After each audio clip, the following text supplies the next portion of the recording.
Alam mo, si Satanas walang iniisip na mabuti. Kaya pag nag-iisip ka pa ng mabuti, ikaw pa yon, hindi pa si Satanas. Si Satanas walang iniisip na mabuti. Siya ang naka-impluwensya sa lahat ng tao sa panahon ni Noe. Isang pamilya lang ang hindi niya na-impluwensyahan. Basahin natin ang Henesis, Kapitulo 6. Ang daing ng Diyos, ito sigurado ito Walang duda ito nangyari sa mundo ito nung panahon ni Noe. 6:5 ng Henesis. At nakita ng Panginoon na mabigat ang kasamaan ng tao sa lupa at ang buong haka ng mga pag-iisip ng kanyang puso ay pawang masama lamang na parati. Wala na silang iniisip na mabuti nun. Masama na lamang parati. Partially nangyayari sa ating panahon yan Mga bata pa, ang sama ng mag-isip. Yayayain yung kalaro, tapos kunyari, lulundag, pagkatapos papatirin, baksak yung niyaya, sabog ang bungo, patay. Bata pa yan, Yung matatanda, ganun din ngayon kung mag-isip yung iba. Hindi naman lahat. Pero nung panahon ni Noe, ang nakita ng Diyos, ang Diyos nakakakita ng lahat ng bagay. Sabi niya, nakita ng Panginoon mabigat ang kasamaan ng tao sa lupa. Ang buong haka ng mga pag-iisip ng kanilang puso, pawang masama lamang parati.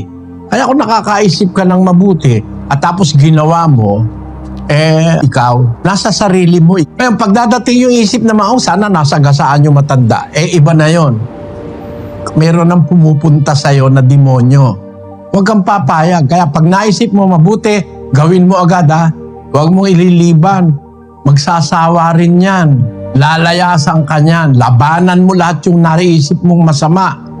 Huwag kang papayag yung idinidikta ng masama. Kasi si Satanas lang naman ang hindi nag-iisip ng kabutihan mga anghel ng demonyo.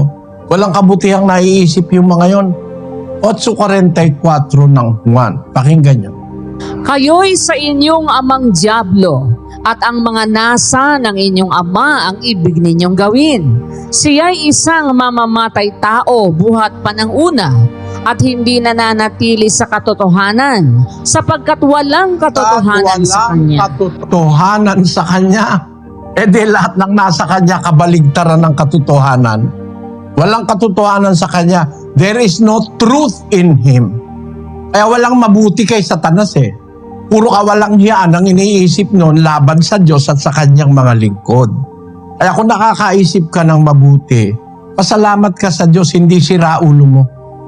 Gawin mo lang nang gawin yung mabuti pag nagkaroon ka ng opportunity, tapos pag may papasok na nag-iisip kang masama, lagi mo isipin si Satanas yun.